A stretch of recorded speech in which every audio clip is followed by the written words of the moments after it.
Well, hey guys. So you probably noticed a little bit of a location change. If to put it in perspective, it's about mid-July, not mid-July, mid-June here in Texas, and if you don't know how hot and humid it gets, let's just say it's about mid-90s during the day, so it gets pretty awfully humid. So the heat is pretty intense. So filming out in my garage just it wasn't really an option anymore. So I have moved indoors. So that is where we're at. All right. So before we get into the first task that we're going to work on, which is the scavenge task, I just want to kind of go over real quick how the stashes are going to work. At any given time, a survivor in your group is able to carry a maximum of 2 items unless something else uh, gives them the ability to carry more. So in this current state, in the blue, I have 3, so I can carry a total of 6 items. So 3 is already taken up by the weapons, so that would give me another 3. So I put whatever else I'm carrying, another 3 items here. These are just, actually, nope, okay, maybe I said that wrong. 3 items that I'm carrying here, and this really doesn't matter, but I'm just kind of showing you a little bit. And my remaining things I'm going to put in stashed. Now, from where we are during the day, you create your stash, and we usually put those up in the top floor of the house here. For the blue, I just put a little blue stash here in this room, and I put an orange stash here. And during the day, it's assumed that you have free access to your stashes. You can move back and forth, get whatever you need. So that is why carrying limit and being encumbered really is not an issue during the day. And even the FAQs have cleared that up a little bit, that the only time it really matters about your carrying capacities and making sure that you're carrying the right amount of items and stashed the right amount of items is your nighttime. During the day, like I said, it's just assumed you're going back and forth to your stash, picking up whatever you need. Now, the only exception to that comes in was when you actually take a group out to go scavenge. The group that goes out scavenging can only, for each person, they can only carry a maximum of 2 items with them, and they can only use what they're carrying. They don't have access to other people's weapons. They don't have access to any other cards. It's really only there. But just for this purposes, I've went ahead and just made my stash items here. So now what we can do is move on to the first phase of the game, which is our scavenge phase. Now, in order to do the scavenge phase, I need to decide how many people I want to go on a scavenge mission and who I want to go on a scavenge. Now, we'll go with the first player here. I'll be the one to determine the first one I want to go on a scavenge mission. I'll take Colonel Glover, so I'm going to take, he is survivor number 3, so I'll take my number 3 token here that I have, and I'm going to place it right here on the, if you guys can see that, I'll move this over just a tad. I'm going to place the token right here on number 1, so he'll actually be the primary person for the scavenge group. Alright, so then I'll go to the next person. We'll probably take the Dave Marcus, he's my other new guy. And actually I don't want to take him. He's got okay stats. I'd like to take somebody who had some better stats, just an overall. He's got good weapon stats, but not so good on the other stuff. I'll take survivor number 1. We'll take Kenny Maurer. Alright, so I'll take number 1, my token number 1, and I'll put that on space number 2 here. And I'll just keep it at 2 people. I'll kind of leave these others free to do the other things like crafting and guarding. And let's see, we can only do 2 on guard. So that would be like maybe 1 from each. I would still have another 2 to do the crafting, but I don't know if I actually have enough stuff. So, let's go ahead and take 1 more in our scavenge. Okay, let's take somebody with some good stats, maybe. We'll take, oh, we already took him. Let's take Teresa Von Aschen. She's survivor number 2, so we'll put token number 2 into the scavenge space. Alright, so now that we've done that, the first person that declared that they were going on the scavenge mission is the person that is going to set direction that they go into. we have north, south, east, and west. So really, since I'm only one player, it doesn't really matter. I'll be choosing the direction we go in. I'm going to opt for east. Let's go east. So once we decide what direction we're going in, we consult our story booklet. So we'll go back here to the scavenge zones. Alright, so the first set of scavenge zones we use is north, so we didn't go north. Alright, had a little bit of interruption. Alright, so we were, find the direction that we went to east. Okay, so these are all of our east locations, which is Strip Mall of Suburbia. Alright, so now what we're going to do is we're going to roll on these locations. Each location is listed by number 1, 2, 3, 4, 5, and 6. Okay, so just going to roll one dice, and we'll see where we go. Okay, we got a 4. So let's read what number 4 is. Ah, toy store. Alright, so I'm going to read that real quick. Alright, oh, toys, like the one with the blinky lights that makes all the fun noises after rolling over some undead. Alright, so we have a couple of options that we can do here. We can climb the roof, which is going to, a single survivor must pass a sneak 12 test. Or option 2 is get in the truck, get that truck in gear. A single survivor must pass the mechanics 9 test. Alright, so let's look at these and see if any one of our survivors can even potentially pass this test. So this sneak test is an eyeball. So the people that we chose, the first one here, he has a 0 in eyeball, so he doesn't even have a chance. The second one we did was number 1. He's got a 0, and then number 2 here has a 2. So Teresa could actually allocate 2 dice for this test. It's actually not bad. Let me bring that down just a bit. She has a 2 there, so she might be able to do a... Yeah, let's see the, oh, that's a toy store. Okay, the sneak 12. Alright, and then mechanics test. So that one might be difficult because that's a 12. And if I can only allocate 2 dice to that one for one survivor, then she's going to have to roll 2 6s. But I do get a pretty good dice pool because I have 2, 4, 6 from a dice pool that I can roll. Then a mechanics 9, so that's our gear. Okay, number 3 for the orange squad. Alright, is a 1. Number 1 here, Kenny, he has a 1. And our 2 here has a 0. So as far as the mechanics 9, I can't even see a way I could win that one, because if it's a single survivor and all the people that I took have nothing greater than a 1, there's no way I can pass a mechanics test. It's impossible. So I'm going to have to try to do the sneak test. So we have to go ahead and create our dice pool, and we create a dice pool just like we do when we're fighting. It's going to be 2 dice per survivor that win on the scavenge, so that's 2, 4, 6. So, and then we're going to roll them. And it's a single survivor that's going to have to take this test, so we'll have a good nice pool to pull from. Looks like I'm going to be able to get this test done because I did roll 2 Z's. Now, one of the people that can make it is, let's see, he's at the 0, number 1. That is here. And then 2, it's going to be her. She's going to have to do Teresa Von Shen. She's going to have to do the test, and she did pass because she was able to get those 2 dice in there. Alright, so now since we passed, we read this. Success is we get 3 resource cards. So I'm going to go ahead and draw those. Okay, so 1, 2, 3. Next is, I guess this is 2 food cards. Okay, so we'll draw those. 1, 2. I know I've shuffled these. Sometimes I just draw likes of those. Alright. Next thing that we get is 1.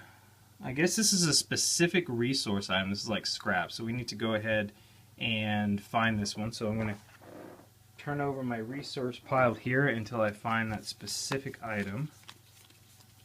I guess you could pretty much find any way to do this. Okay, 1 scrap. Okay, there we go.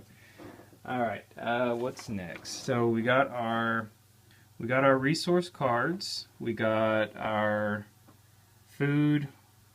We got, oh, I didn't draw this. 2 armory. I drew the 1 scrap, but I didn't draw the 2 armory cards. So we'll go ahead and draw those now. And I'll just cut these just to make sure they're good.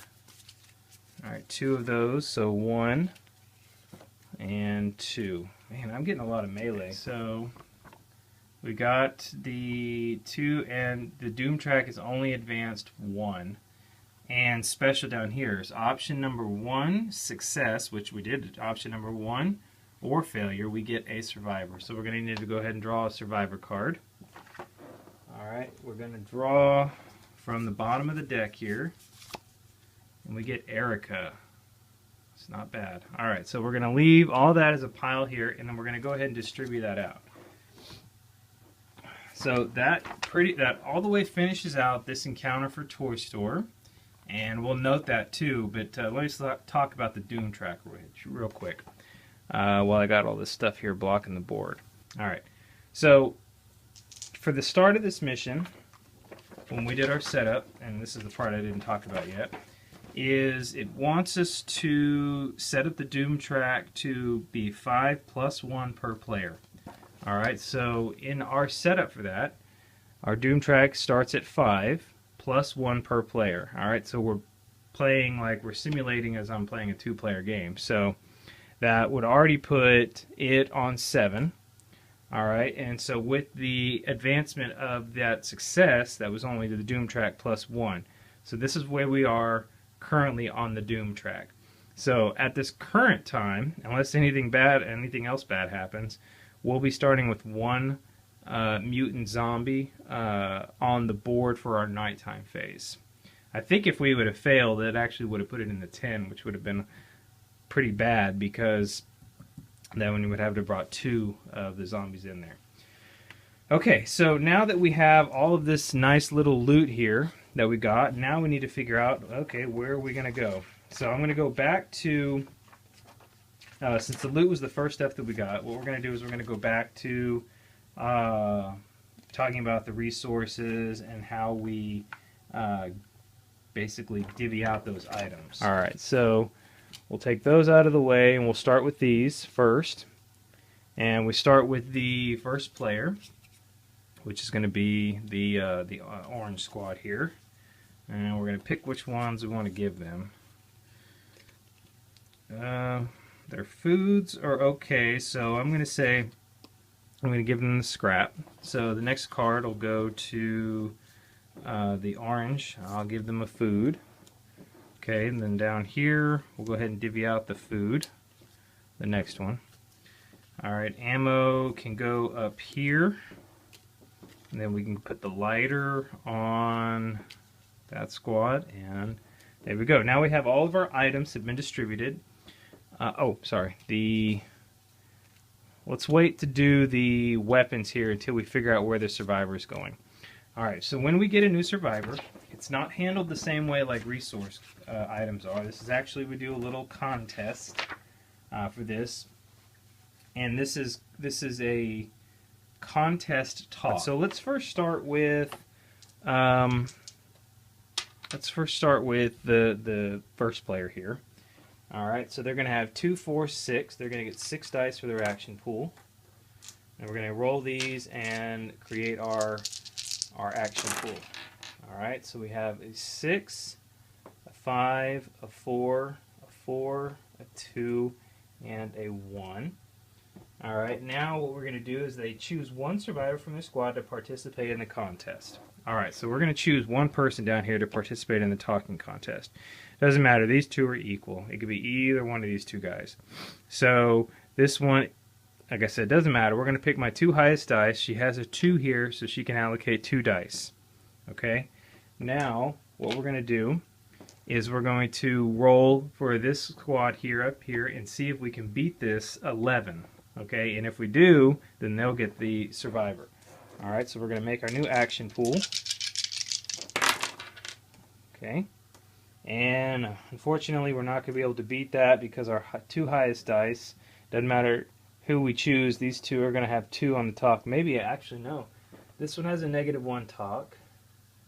This one has a -1 talk. So, actually, there really was no way for them to beat that. I forgot about those head wounds that they had, which gave them -1 talk. So, the max that any one of these people in the squad could have done was 1 dice. So, there would have been no way for them to beat that. They would have had to offer some food cards.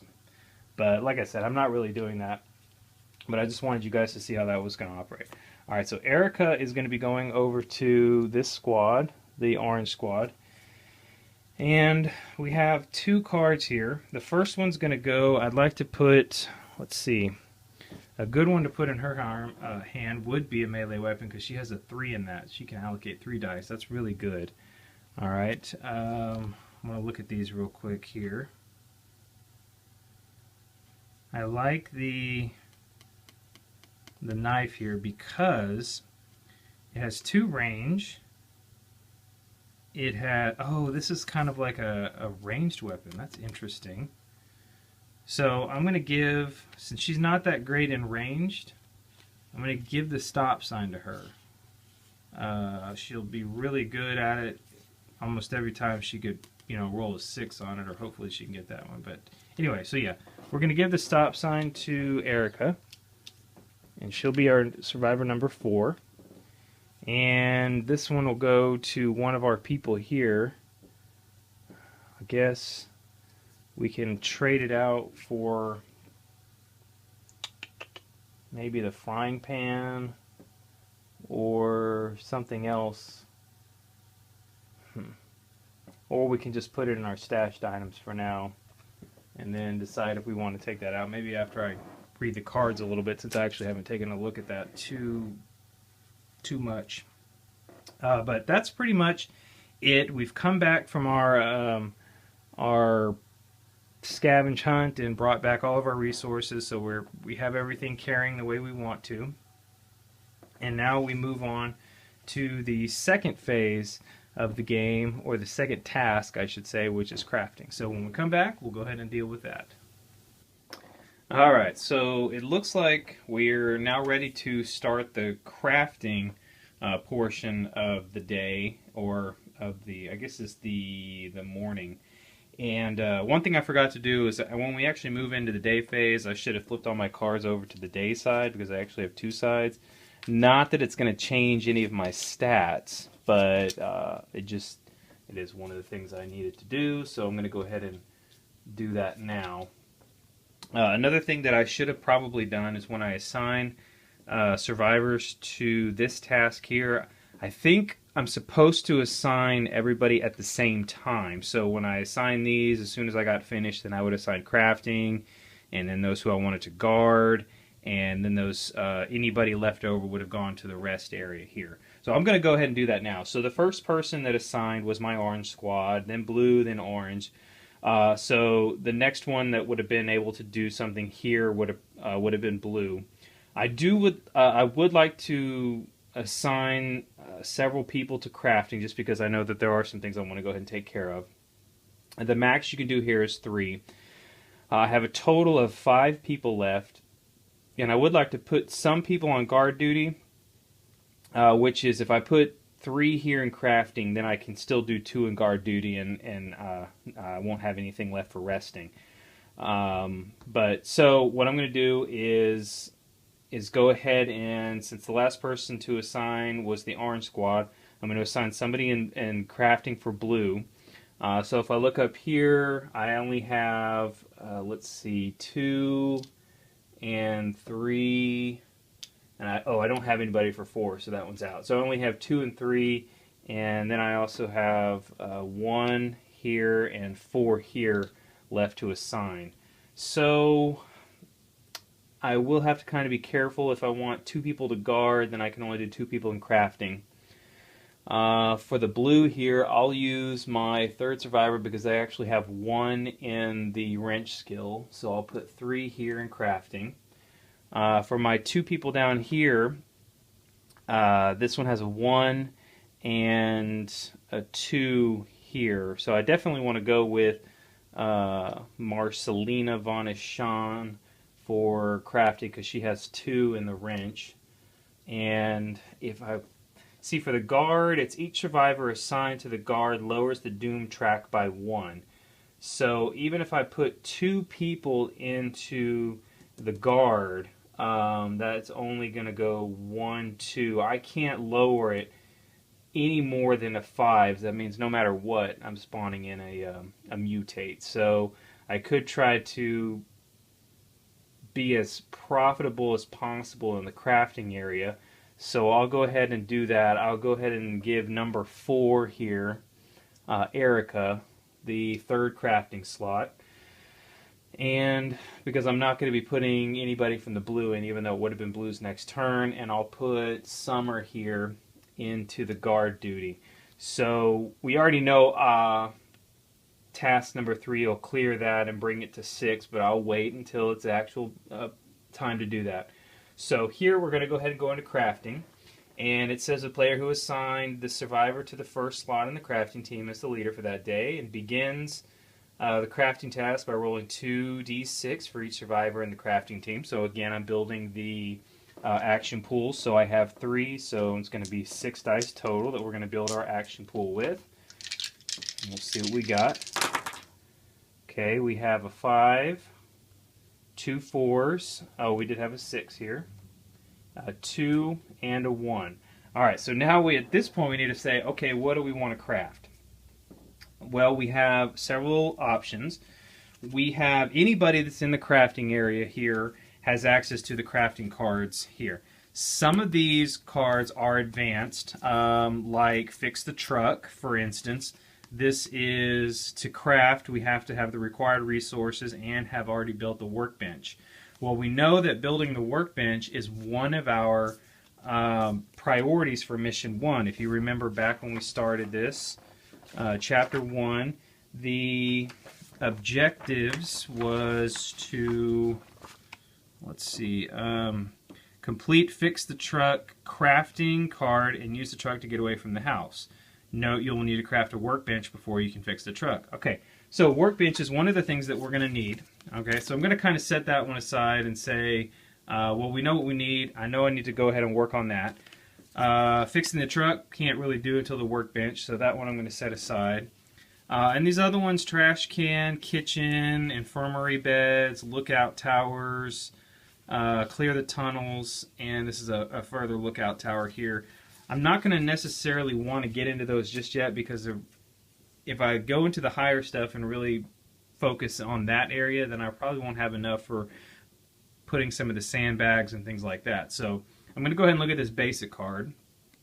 And it says only players who allocate a survivor to crafting during the morning step have access to these cards. And actually, let me try to focus in on that. Alright, and it says the players who survivors in the first position is the leader. Leader craft rolls the dice, which we've already done, and may be the first to craft. The number of dice allocated to a single survivor for AP cannot exceed that survivor's mechanic skill.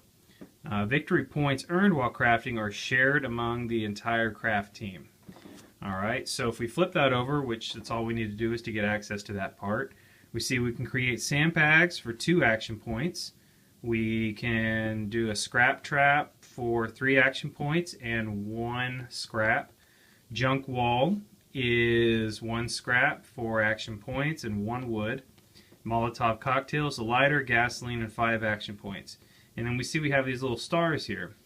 These are victory points. These are what the person crafting it is actually going to get as far as victory points go, and then it tells us what each thing does once we've crafted it. Alright, so let's look at the workbench here for just a second, since we know we need to work on that one. I don't know why it's not wanting to focus on some of the things I'm putting in front of the camera here. It's trying. Alright, so we need 1 wood, 2 scrap, 2 microchips, I guess that's what it's called, and 8 action points. And once we've crafted the workbench, we flip the card over and place it on the action board. Alright, so let's see. My first person here for my crafting is 3, which will be my Colonel Glover here. I want to say, and there's no way I can, since he only has one. Oh, I'm sorry. 3 is Dave, right here on the blue squad. And unfortunately, I can't do much with him either because he is only 1. So he would not be able to build a workbench because it needs an 8 action points, and there's no way I can get that. I can only use 1 dice for the action pool. So for him, I would say I could go with like a sandbag for 2 action points and just use this dice here. Which basically, if I do the sandbag, I can place a token anywhere on the house. The sandbags count as arduous terrain and thus cost 2 movement points to go through. And there's no victory points for crafting that one. So let's go ahead and do that. Let's give number 3 here. We'll allocate the 2 action points there, and I'll go ahead and craft a sandbag. So I'll take out one of my tokens here. I think it just says sandbag. Okay. And then we're going to place that somewhere on the house. I'm not going to place that just yet. It's off the camera. But I'll go ahead and set that aside right before the night phase is in. And I've spawned the zombies. That way I don't give them an advantage by placing that afterwards. Alright, so we have number 3 is gone. Now we go to number 1, which is Marcelina. Marcelina has a 2. Alright, so that's pretty good. But we also need to look at, does she have the required resources needed, or does the team? Alright, so if we look through our little bag here, well, we have wood. That's 1. We have we actually have 2 scrap. Okay, and that's it. That we still need the 2 microprocessors. I guess that's what it is. Let me see if this team up here has it. Parts, I guess that's what they call it, is parts. And from a television. So the blue team has it, but I don't have it. The orange team, I would have to give that over to the orange team in order to create that. Let me look at that real quick and let me look at the rules and see if there's anything I can do whilst I'm right in the middle of crafting to just give that other part just to see if it's actually fair. So let me go look that up and I'll be right back. Alright, so it does say that while I'm crafting, it says discard resources equal to the cost of the fortification. Then it says resources may be discarded from the player's carried items, private stash, public stash. And it also says players who have a survivor on the build team may freely trade and give resources between one another. Alright, so we have 1 person from each team on there. So, in the spirit of the cooperativeness, which I am playing, the blue team will freely give the parts, the television, from what they're carrying over to what we're carrying there. And then we can actually go ahead and create this workbench. Let's just make sure again that we have enough stuff. So we have the 2 parts. Let me move this over a little bit. Okay, we have the 2 parts here. We need 1 wood. So we have that. 2 scrap. We have the 2 scrap cards, which is just 1 scrap each. You can see down in the corner there, it just says 1 scrap, so each card is 1. Alright, and then we need 8 action points to fill that out, or to finish that out. Now, in order to get my 8 action points, Marcelina has a 2 skill. I don't know if you can see where I'm pointing. She has a 2 on her wrench skill. And so that means she can use up to 2 dice. So I will use I will go ahead and use the 2 4s here. And that's going to be allocated to her. So all of these are going to be discarded and they're going to go away. And we now have the workbench created. Okay, that workbench is going to be flipped over, and it tells us now things that we're going to get because of the workbench. We can discard 1 armory card to gain 2 scrap, and I'm sorry about the focus, guys. I don't know why it wants to get on the background stuff. All right, there we go. And then we can upgrade, attach the scrap spent to any armory card that has a basic attack cost, reduce that attack cost of the weapon by 1 action point, max of 1 upgrade per card, and then it gives the stats here. Latched gate. I won't keep reading all these if you want to look at them real quick. But this is what we have access to now, and this is going to stay up in our crafting upgrades here while that is in there. So we are partly the way there now that we've crafted the workbench. We have part of our objective taken care of. The only thing left we have is the truck. Now, if I look at the fix the truck here, which we can do now because we have the workbench, 2 scrap, 2 gasoline, 2 parts, and 13 action points. That's going to be a tough one because that's a pretty decent dice roll. That's somebody with 2 mechanic skill that rolls a 6 and a 5, or 2 6s. So that is what we're working on next. There's nothing we can do about it now, but here's what we have left. We have a 6, a 5, and a 1, and we have 1 person left to craft. Okay. We can't do fix the truck. We don't have enough stuff. I can look through these things real fast. Trash can kitchen. We might be able to do infirmary beds and lookout towers. See, a lookout tower is a scrap, 2 wood, and 9 action points. The only one I have left is a 4 on the orange squad, and she only has a 1, so the max that she can spend is 6. So really, the only one that she would possibly be able to do is trash can kitchen for the 6 action points. So 1 scrap, 1 wood, and a lighter. We have a lighter here. We have... Oh, we actually do have scrap, ammo. I don't know if there's anything over here. Oh, crap, I just dropped the card. And food. Alright, so doesn't look like we're going to have enough, and I'll find that later. Doesn't look like we're going to have enough for any of these components here. So we're just going to have to look and see what we can craft from the basic craftings that we can get. If we go back here, we have a total of... The highest one she can use is a 6 down to a 1. And, you know, she can only use 1 dice, so she's just going to have to pick something from here. Scrap trap, maybe. And let's place 1 scrap trap token anywhere in the house. That trap inflicts 1 damage to a target that moves over it and then reverts to a normal sandbag. Well, that's kind of neat. But in order to burn that, she would have to use, or in order to make that, she would have to use this scrap here, which is 2 scrap. It's not going to, we'd end up losing 1. So really, she might be only able to do the 2 action points to do the sandbag. She might be only to place 1 sandbag. So either the 5 or 6, it really doesn't matter which one she uses. She's going to place that one and get another sandbag. So I'll go ahead and get that one and put it out on the board. And we'll place that one before the zombies are placed onto the board. And once I move the camera over that area, I'll show you that one.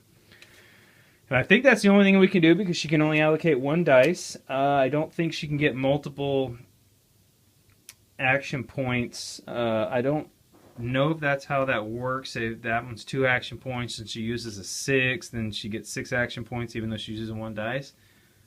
I'm going to have to look that up, but I'll save that for off-camera work.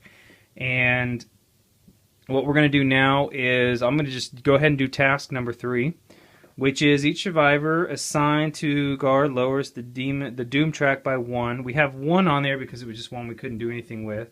So we're going to move the doom track to 6. And we don't have anybody on rest, but if we did, it says any number of survivors may be assigned to rest. Each resting survivor gains 2 health points, but also moves the doom track up 1 when resting is complete. Proceed to the afternoon step. Alright, so now that all of our actual tasks for the day are done, we move to what it is. See, what we had done is we were basically in our morning step for the day phase. Well, we did our task. Our next task is going to be feeding, okay, and then we're going to move straight after feeding into the neighborhood meeting. This is where we assign a new first player for the round. Okay, so for our afternoon, we're gonna basically be feeding all of our survivors that we have in the squad. If we can't feed them, then they're gonna lose 2 health per survivor that we have not fed. Okay, and this is when the afternoon step begins, all survivors lose 1 health for each bio symbol, or I think that's, I can't remember which that one was. So any of the survivors that have a bio hazard token on them, they're going to lose 1 health. None of my survivors do have that, so none is going to be losing anything. But we are need to feed our survivors here. So the canned food here can be eaten with no consequences. Normal foods like meats and vegetables can be eaten, but it may cause some problems, and that we'll have to just read the card. I believe it's going to be listed on the card here. All right, so for our orange squad, I have 4 people, okay, and I think I only have 3 food. Alright, we have raw meat, raw food here. Feed 1 survivor, that survivor gains a biohazard token. Alright, this one is radiation. Feed 1 survivor, gain radiation. And this is feed 1 survivor, gain biohazard. Alright, so everybody's going to looks like we're going to be taking a hit on this one unless my other squad can help out. They have raw food too. That one feeds 2 survivors. The other one I dropped over there was feed 1, so they're gonna. Let me go find that card that I dropped. Oh, there it is. All right, and this one they actually have a preserved food, so they're doing a little bit better than my orange squad is, since I can't feed. So let's go ahead and do that. Somebody's going to have to take 2 damage, and another person is going to have to take, all the other ones are going to have to take a biohazard. Okay, we're finished with these. I did not set the total for her. She's at 8. Alright, everybody's doing pretty well. So, the person I couldn't feed, let's say Erica, since she's a newbie, we're going to bring her down to 6. And all these other ones we're going to feed, but we're going to have to give them the tokens as indicated here. And biohazards and the other one here. Alright, so we have 1, it's going to be the biohazard. This is the radiation, was the next one, and then biohazard. And these 3 foods are going to be discarded. Okay. Next, for this squad up here, is this one's raw food. It feeds 2, but they each gain the biohazard. I think I'm saying that right. I might be butchering it here. So 2 of them are going to get that biohazard on them. And then, doesn't really matter which one it is, because they're both the same, so I'll take 1 of the cans here in the stash and feed my last survivor here, but there's no ill effects on that one. So now what we have left is pretty much our final thing we need to do is our neighborhood meeting. For that, we're going to basically this is another contest to see who's going to win out. So what we're going to do is we're going to the player who was last during the day, which would have been, since the first player was orange, my last player would have been blue. He is going to choose 1 skill from his survivors. Any one of them, he can choose a skill that he is going to want to use for the contest. Okay, and it would be best of him to probably choose combat here for that. I think he could choose combat. Okay, so let's start creating the action pool here for the blue squad, since they were the first ones to go. The action pool will be 2, 4, 6. Okay. And so they rolled well. 4, 3, 2. Now, since we chose Dave to compete in this one, he has a 5, so he can allocate up to 5 dice. So this is already 16 and 20 and 23. 23 is their total number. This is how much he was able to allocate to that one. So whoever is competing in this one has to beat a 23, and I don't think they can, but they're going to have a lot more in the pool since they can do 2, 4, 6, 8. They can do a total of 8 dice. 2, 4, 6, 8. All right. All right. So our most highest melee person would be either Colonel Glover or Erica. So if you use Colonel Glover, he can allocate 3. Still not going to be enough because 3 dice, the best they could do was 14. So unfortunately, their 14 did not beat out the 23, which is, I mean, that's good because now that leaves the blue player is going to be our first player on the following day. All right, sorry about that, a little camera difficulty.